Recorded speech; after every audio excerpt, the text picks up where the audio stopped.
C'est à cause de ce genre d'histoire que la colocation pour moi c'est un big néné. Salut YouTube, comment ça va? Moi ça va tranquille, je pète la forme. J'ai passé une semaine assez tranquille et oui, j'ai pas publié de vidéo mercredi parce que la vidéo que j'avais prévue pour mercredi, le montage est super long, la vidéo elle est très longue.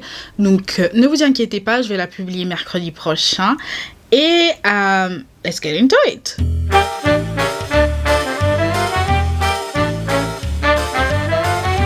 Et donc avant de commencer, j'aimerais souhaiter la bienvenue aux nouveaux venus quand même. Je m'appelle Osnel et je suis là tous les mercredis et les samedis pour vous raconter les histoires les plus sordides, les histoires les plus what the fuck qui existent, qui se sont déroulées dans ce monde. Et surtout, avant de commencer, je tiens à vous rappeler de me suivre sur Instagram, c'est très important, hein. Je partage des mèmes, c'est mon argument de choc, voilà.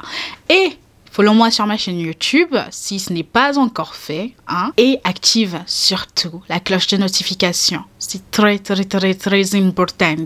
Alors aujourd'hui, je vais vous raconter l'histoire de la mamie tueuse, aka Dorothea Puente, née Gray. Dorothea est née le 9 janvier 1929 en Californie et elle était le 5e et avant-dernier enfant de Jace et Trudy Gray. En 1937, Dorothea, qui est née avec 8 ans, va perdre son père dû à la tuberculose, puis un an après, perdre sa mère dû à un accident de moto. Dorothea et ses frères vont donc grandir pratiquement que dans des orphelinats et celle-ci, à chaque orphelinat où elle est passée, aurait donc été abusée sexuellement. En 1945, alors qu'elle n'avait que 16 ans, Dorothea épouse Fred McFall, un soldat qui venait de rentrer du théâtre du Pacifique de la Seconde Guerre mondiale. Ensemble, ils auront 2 filles entre 1946 et 1948. L'une sera confiée à des proches par Dorothea et l'autre sera placée pour adoption. Puis le couple se séparera fin 1948. Juste avant son divorce, au printemps 1948, Dorothea s'était fait arrêter pour avoir effectué des chèques en bois, beaucoup de chèques en bois, et elle sera condamnée à 4 mois de prison et 3 ans de probation. Puis elle se remarie en 1952 à un marin pêcheur nommé Axel Bren Johansson. Lorsque son mari partait en mer, Dorothea ramenait des hommes chez eux et des femmes éventuellement.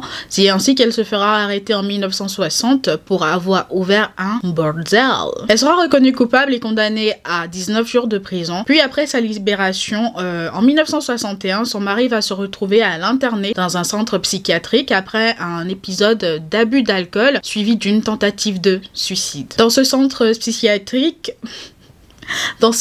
psychiatrique, elle recevra un diagnostic de menteuse compulsive et de personnalité instable. Dorothea et son mari divorcent en 1966, puis elle se remarie en 1968 à José Puente, mais le couple se sépare 6 mois seulement après leur union. Leur divorce est finalisé en 1973. Par contre, Dorothea continuera à utiliser le nom de son ex-mari pendant des années. Après son divorce, Dorothea crée chez elle une pension où elle accueille des personnes ayant des problèmes psychiatriques, des personnes alcooliques, mais qui étaient à la fois SDF dans le but de les aider à sortir de la rue. Pendant cette période, elle rencontre et épouse Pedro Angel Montalvo, mais celui-ci quittera leur mariage 1 semaine seulement après leur union. En 1978, Dorothea sera arrêtée et poursuivie en justice pour avoir encaissé plusieurs chèques qui appartenaient aux personnes qu'elle était censée aider, aux personnes qu'elle hébergeait du coup. Donc elle sera condamnée à 5 ans de probation et devait restituer $4000. Pendant sa probation, Dorothea se trouve une colocataire du nom de Ruth Monroe. Cette femme dont le mari était en phase terminale de cancer et qui était aussi l'associée de Dorothea, elles avaient une affaire en commun, sera empoisonnée par Dorothea. Dorothea a empoisonné Ruth avec un mélange de codéine et de N-para-acétylaminophénal. Vous vous demandez sûrement pourquoi elle a tué Ruth. Dorothea ne fait rien quand il n'y a pas son intérêt, ok? Elle a tué Ruth en fait pour lui voler son argent, l'argent liquide qu'elle avait sur elle, tout ce qu'elle avait sur son compte, et surtout pour garder le capital de leur business. Donc après la mort de Ruth, elle va appeler les enfants de Ruth et leur dire venez chercher les affaires de votre mère et notez que votre mère m'a donné tout son argent. Point barre. What the fuck? La mort de Ruth sera considérée comme étant un suicide dû au fait que voilà, son mari était en phase terminale de cancer et Dorothea ne sera jamais inquiétée. Quelques semaines après le décès de Ruth, Dorothea sera condamnée pour avoir drogué et volé l'une des 4 personnes âgées dont elle s'occupait à l'époque où elle se faisait passer pour une infirmière. Ah oui, la dame elle avait plusieurs vies quoi, enfin... plusieurs vies. Dorothea sera donc condamnée à 5 ans de prison et pendant qu'elle était en prison, elle va entamer une relation avec un monsieur de 77 ans qui s'appelait Everson Gilmouth. Les deux se rencontrent pour la première fois en 1985 à la sortie de Dorothea de prison après que celle-ci ait obtenu une libération conditionnelle. Quelques semaines après avoir emménagé avec Everson, Dorothea tue Everson et paye un jeune homme pour se débarrasser du cercueil de fortune dans lequel elle avait disposé le corps de Everson en prétextant que le truc, enfin c'était vraiment, ça ressemblait à un cercueil mais c'était une sorte de boîte en fait et elle prétextait que ça contenait des vieux livres dont elle voulait se débarrasser. Yeah. Des vieux livres. Elle payera le jeune homme $800 et lui donnera aussi le véhicule de Everson. Et vous vous demandez sûrement pourquoi elle a tué Everson, enfin ça n'a aucun sens. Encore une fois, Dorothea ne fait rien s'il n'y a pas son intérêt. Elle a tué Everson pour percevoir la pension alimentaire de Everson et recevoir ses allocations, of course. Après la mort de Everson, Dorothea va reprendre son activité de pensionnaire, donc elle va se remettre à recevoir et à réhéberger des personnes alcooliques ou des personnes ayant des problèmes psychiatriques et qui étaient SDF. En passant, elles recevaient leur accord pour percevoir leurs allocations, ce qui devait servir à payer leur loyer en quelque sorte et à faire les courses pour cuisiner, pour qu'ils mangent et le reste, elles leur donnaient en guise d'argent de poche.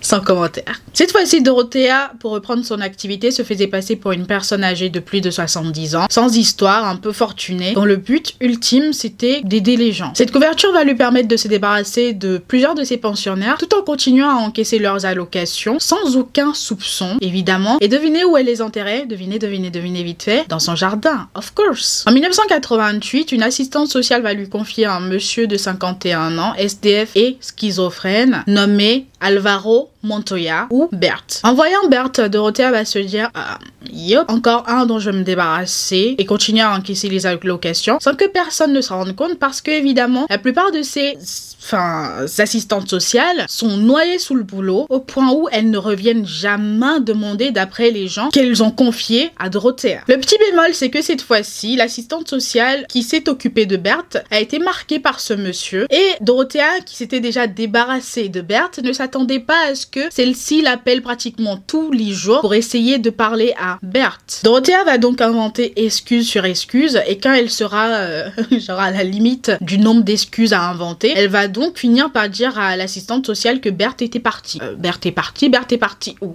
Donc l'assistante sociale, elle, ce qu'elle va faire, c'est tout de suite appeler la police et déclarer la disparition de Bert. La police va donc en premier lieu venir interroger Dorothea et les autres pensionnaires et ils avaient tous la même version, Bert est parti. Le petit souci qui m'énerve par-dessus tout, c'est que si avant d'être arrivé chez Dorothea, les policiers avaient fait des recherches sur Dorothea ou même pendant qu'ils étaient chez Dorothea, ils avaient fait des recherches sur Dorothea, ils se seraient rendus compte que Dorothea était une personne ayant un lourd passé criminel, 2, elle était encore en probation et 3, elle avait une interdiction formelle de détenir ce genre de lieu, aka accueillir des pensionnaires. Donc après avoir interrogé tout le monde sous la supervision de Dorothea, of course, les officiers vont repartir, sauf que à un moment donné où Dorothea ne regardait pas, l'un des pensionnaires va glisser un mot aux officiers et le mot disait « C'est faux ce qu'on vous a dit, elle nous a dit de vous dire que Bert était parti. » Ok. Et donc de retour au poste de police, les officiers vont convoquer ce monsieur pour l'interroger sans que Dorothea ne soit là pour faire Dorothea, of course. Et ce monsieur va donc leur raconter sa version des faits,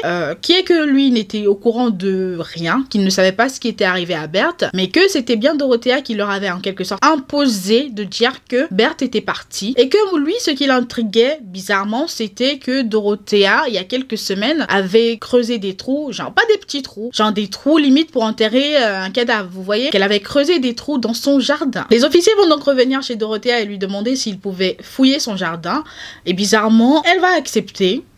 Moi, je m'y attendais pas qu'elle accepte. Madame va accepter et les fouilles vont commencer. Et là, ils vont se mettre à déterrer des cadavres. Et sur plusieurs jours, ils vont déterrer 7 cadavres. Alors, pendant les fouilles et qu'ils commençaient à déterrer des cadavres, Dorothea, qui sentait que l'eau commençait à bouillir sous ses fesses, va prétester vouloir se dégourdir les jambes et aller prendre un café à côté avec son neveu et s'enfuir pour Los Angeles. Une fois à Los Angeles, elle se fera arrêter, évidemment, après qu'un homme avec qui elle discutait dans un bar l'ait reconnue et a appeler la police. Son procès débutera en octobre 1992 et durera environ un an. Elle était accusée du meurtre de 9 personnes au total, à savoir, je cite, Everson Gilmouth, 77 ans, Ruth Monroe, 61 ans, Bert Montoya, 51 ans, Dorothy Miller, 64 ans, Benjamin Fink, 55 ans, James Gallop, 62 ans, Vera Faye Martin, 64 ans et Betty Palmer, 78 ans. Les légistes ont déterminé que Dorothea avait drogué toutes ses victimes jusqu'à l'overdose, puis en avait enterré quelques-uns dans son jardin. De plus, ils vont découvrir que Dorothea n'était pas une personne âgée comme elle le prétendait, mais se